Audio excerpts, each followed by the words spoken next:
Olá pessoal, bem-vindos ao canal, eu sou a professora Cíntia e nesse vídeo vou corrigir com vocês o PET 2022. É o PET de retomada no conteúdo de matemática, né? O PET de matemática e suas tecnologias do primeiro ano do ensino médio. Nós vamos corrigir as semanas 1 e 2. Nós já retomamos o modelo de ensino presencial. Hoje, que eu gravo esse vídeo, dia 7/2, as escolas em Minas estão no modelo presencial, mas foi lançado aí esse PET de retomada com o intuito de reforçar o ensino, né, para aqueles alunos que queiram aprofundar seus estudos, ou mesmo atender a alunos aí que por causa de comorbidades ou alguma necessidade de saúde precise permanecer em casa. Então, esse ano, o PET ele é um suporte para o ensino, né? O seu professor vai indicar aí se usará ou não e a forma como ele será utilizado. Mas para aqueles que precisarem, fica aqui o vídeo com a correção. Então vamos lá. Nós estamos aqui com o PET, as semanas 1 e 2. Nós vamos abordar o tema números, né? As unidades temáticas, número e álgebra. E vocês vão aqui no tema, né? Vocês vão poder ver no tema do PET que serão trabalhadas notação científica e expressões algébricas.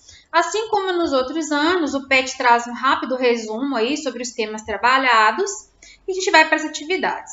Vocês perceberão que as atividades elas já foram trabalhadas em PETs anteriores, né? Então, o objetivo aqui mesmo é retomar e reforçar alguns conhecimentos. Então, para que você não tenha que voltar em vídeos antigos, né? Se você precisar do PET, a correção vai aqui. Então, na número 1, na semana 1 e 2, trata de notação científica.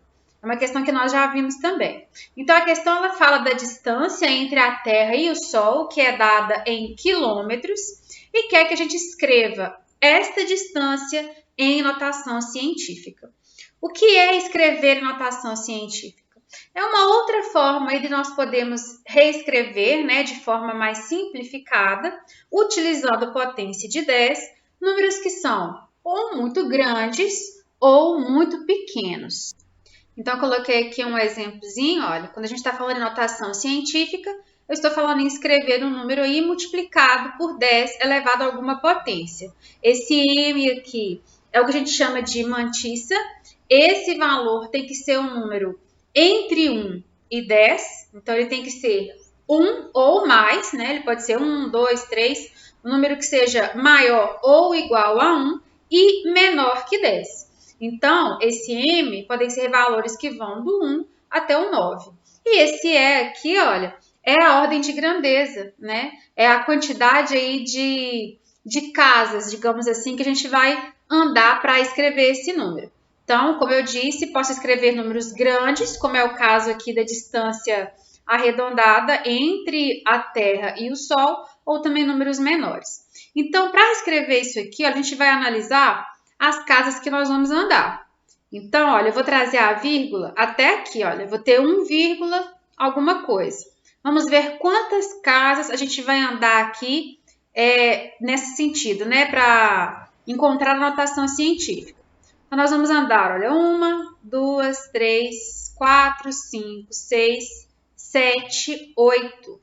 Então, eu tenho alguma coisa que vai ser multiplicado por 10 elevado à 8ª potência. Que coisa vai ser essa? Esse 1,496. Então, essa aqui, olha, é a notação científica. Deixa eu escrever melhorzinho, ficou bem feio. Então, nós vamos ter 1,496 vezes 10 elevado à 8ª potência. É a notação científica desse número.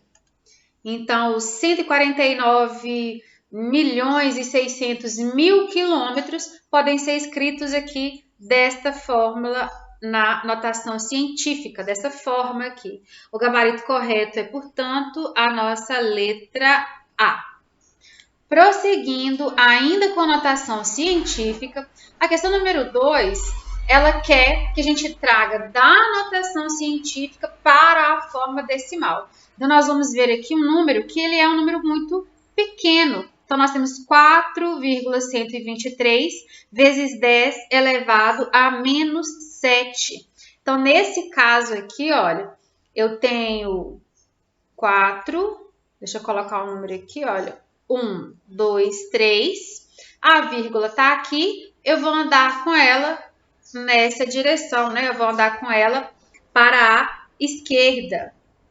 Então, olha, se eu quero 7 casas decimais, né? Porque é elevado a menos 7, eu já andei uma, porque a vírgula estava aqui depois do 4, eu vou passar ela para cá. Fora isso, eu vou precisar de mais 6 casas decimais, então eu vou ter que preencher. Então, nós vamos ter aqui 0, 1, 2, 3, 4, 5, 6, e com o 4 dão 7 casas decimais. E aí vou escrever o resto, que já estava, né? Esses 3 aqui, ó, eles já estavam depois da vírgula, então vou escrevê-los aqui. Então, 123. Esse aqui é o número aí na forma decimal, para esse número aí, o 4,123 vezes 10 a menos 7, que estava em notação científica. O nosso gabarito correto aqui é a letra D. Na questão número 3, nós temos uma expressão algébrica, né? A gente usa letras aí para representar números e quer que a gente encontre o valor numérico dessa expressão. Ou seja, eu vou substituir as incógnitas, né? Esses termos desconhecidos, pelos seus respectivos valores que foram trazidos aí pelo problema. Então, eu tenho A mais B sobre, né, dividido por AB, ou seja, A vezes B. E eu quero saber qual é o valor dessa expressão quando o A vale 1/3 e o B vale 2/5. Então, vamos resolver. Ó. Vou ter 1/3, que é o valor de A, mais 2/5, que é o valor de B. Tudo isso dividido por 1/3 vezes 2/5. Resolvendo isso aqui, olha, em cima, para a gente efetuar a soma, eu tenho a soma de frações com denominadores diferentes. Eu preciso igualar esses denominadores aqui através do M e MC. Nesse caso, são 2 números primos, né? Então, eles são aqui primos entre si, tanto 3 quanto 5 são números primos. O M e MC, nesse caso, é a multiplicação dos valores, né? Então, 3 vezes 5, 15. É o mínimo múltiplo comum entre 3 e 5. Quando for necessário, se você tiver dúvida, pode usar a decomposição em fatores primos aí para determinar o mínimo, ok? Mas aqui nós sabemos que é o 15. Tendo encontrado o MMC, que vai ser o nosso novo denominador, nós precisamos também alterar o numerador. Como a gente vai fazer isso? Vocês lembram como funciona esse processo? Nós vamos dividir o mínimo múltiplo comum pelo denominador e o resultado a gente vai multiplicar pelo numerador. Assim, olha, 15 dividido por 3 dá 5 e 5 vezes 1 dá 5. É o novo numerador da nossa fração. E o 15 dividido por 5 dá 3 e 3 vezes 2 vai dar 6. Dessa forma, eu passo a ter duas frações equivalentes, né, as duas primeiras aqui, que tem o denominador igual. Então, dessa forma, eu posso manter o denominador, que vai ser o 15 para as duas, e somar os numeradores. Ao mesmo tempo, nós temos uma multiplicação que está sendo feita aqui embaixo, né? No denominador dessa fração aqui, dessa expressão. E nós sabemos que para multiplicar duas frações, basta multiplicar numerador pelo numerador e denominador pelo denominador. Então, 1 vezes 2 dá 2, 3 vezes 5 dá 15, e aqui nós vamos prosseguir. Vamos somar, olha, 5 mais 6 vai dar 11, 15avos. Tudo isso sobre 2, 15avos. Então, nós temos uma divisão de fração. Vocês se lembram como a gente divide duas frações? É só multiplicar a primeira, então 11 sobre 15, pelo inverso da segunda. Então, nós passamos a ter 15 sobre 2. E aqui, ó, 15 e 15 já dá 1, já consigo cancelar. vai sobrar aqui simplesmente 11 sobre 2. 11 meios. É o resultado dessa expressão. Mas como vocês podem reparar, olhando aí para as alternativas, não aparece o 11 sobre 2. Ele está aqui, mas escrito de uma forma diferente, através de um número misto. O 11 meios é uma fração imprópria. A fração imprópria, pessoal, é toda aquela fração cujo numerador, ou seja, esse valor que está acima, é maior que o denominador. E toda fração imprópria, ela pode ser escrita na forma de um número misto. O número misto é o que vocês estão vendo aqui nos exemplos. É aquele número que tem uma parte inteira e uma parte fracionária. Para a gente encontrar, descobrir qual é o número misto que corresponde a 11 meios, nós só precisamos dividir o 11 por 2. Então, dividindo o 11 por 2 vai caber 5, né? 5 vezes 2 dá 10. E 11 menos 10 tem o resto 1. O que a gente percebe aqui nessa divisão bem simples? Nós temos uma parte inteira, que é o 5. Então, nós já achamos a parte inteira aqui desse número. Só que a gente viu que a divisão ela não foi feita completamente. Ficou faltando dividir quem? Dividir 1 por 2. Como 1 não é divisível por 2, pelo menos não a gente encontrando o número inteiro, né?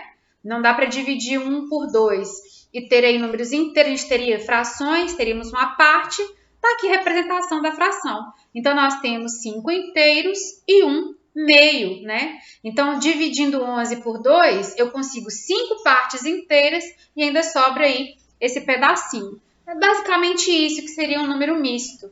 Então, olhando aqui para as alternativas, a gente vê que a letra C é o nosso gabarito correto para a questão número 3.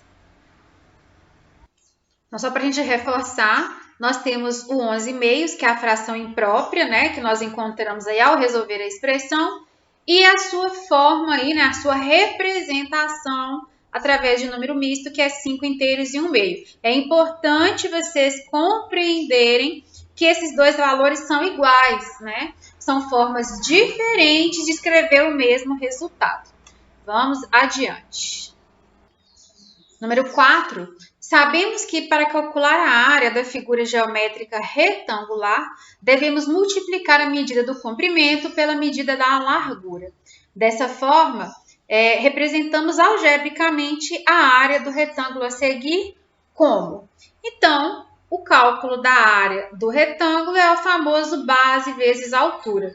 Então, eu tenho aqui um retângulo, cujas dimensões estão apresentadas aí para vocês, né? Então, 3x mais 5 e 2x. A gente quer saber qual dessas expressões algébricas representam a área dessa figura aqui. Para chegar a essa solução, nós vamos multiplicar a base pela altura. Então, eu tenho 2x que multiplica 3x mais 5. Vocês podem colocar aí para lembrar, a área do retângulo é base vezes altura. Aqui, vamos efetuar as multiplicações, olha. 2x vezes 3x, isso aqui, ó, a gente vai aplicar a propriedade distributiva da multiplicação. Então, 2x vezes 3x dá 6x ao quadrado, enquanto 2x vezes 5, né, vezes 5 positivo, vai dar mais 10x. Então, o nosso gabarito correto da questão é a letra B. Não pediu para resolver, só pediu para encontrar a expressão que indica essa área. Então, tá aí 6x ao quadrado mais 10x. A número 5, para a gente completar a tabela, escrevendo expressões que estão na linguagem usual para a forma matemática, né? Escrever através de expressões algébricas. E ele traz alguns exemplos. Olha, diz o dobro de um número. Então, um número que eu não conheço, um número desconhecido, uma incógnita, eu vou atribuir um nome a ele, vou usar uma letra que o represente. Usualmente, a gente usa x, y, mas não existe nenhum impedimento que você chame esse número de A, por exemplo. O importante é que você escreva de uma forma genérica, uma forma que esse valor, né, essa letra A, B, X, Y, possa representar qualquer número. Então, o dobro de um número, se eu estou chamando esse número de X, o dobro é 2x. O triplo de um número mais 5. Então, nós temos 3x mais 5, representando o triplo de um número mais 5. Percebam que essa é uma forma genérica de escrever, porque para cada valor que eu posso atribuir a x, eu encontro novos resultados.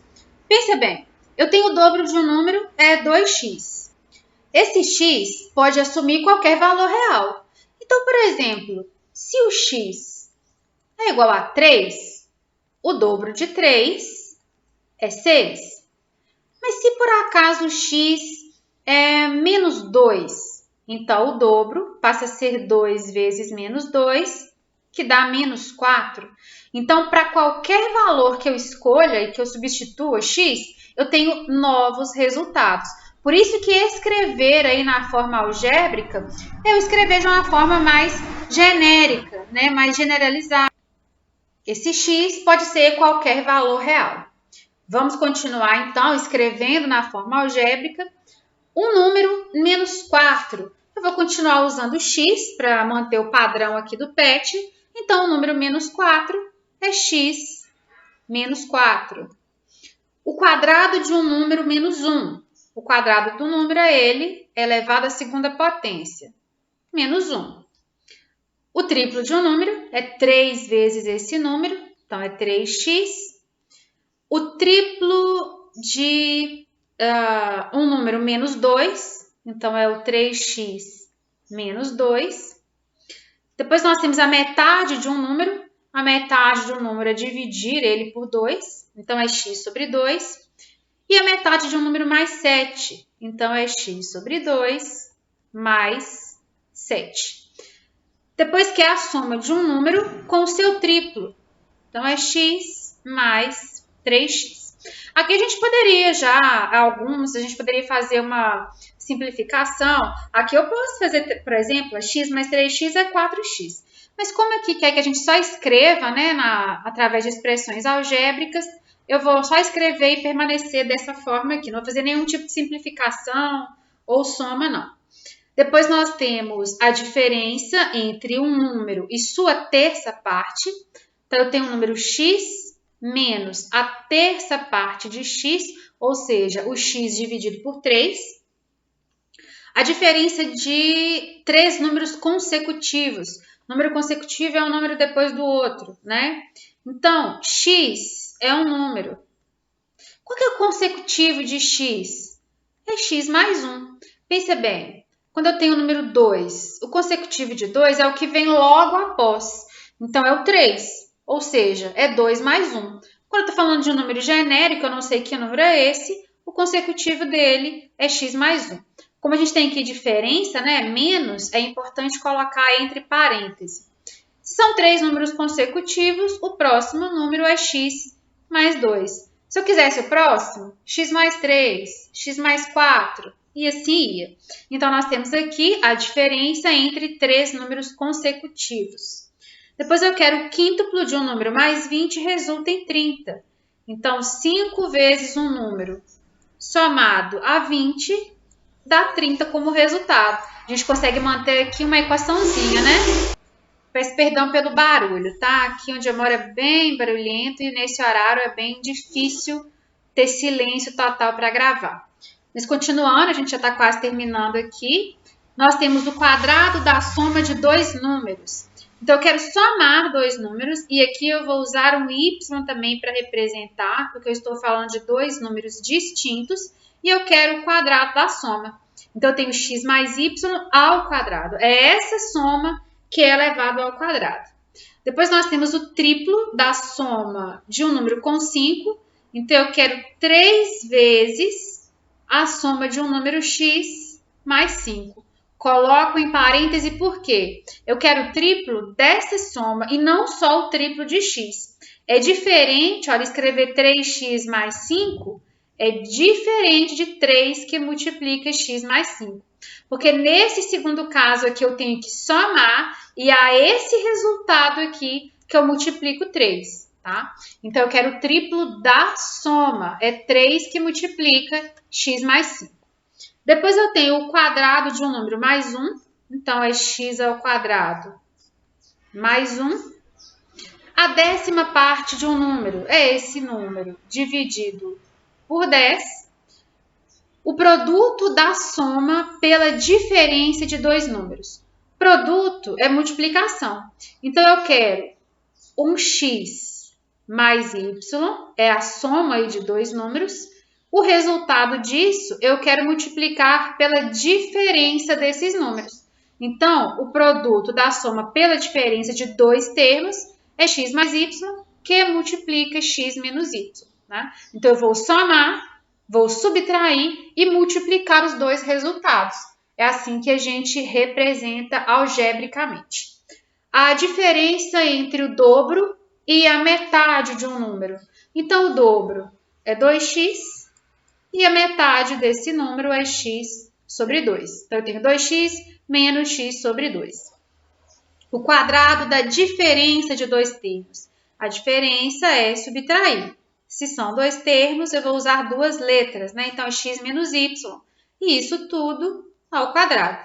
Então, tá aqui o quadrado da diferença. E, por fim, que é o cubo da soma de dois termos.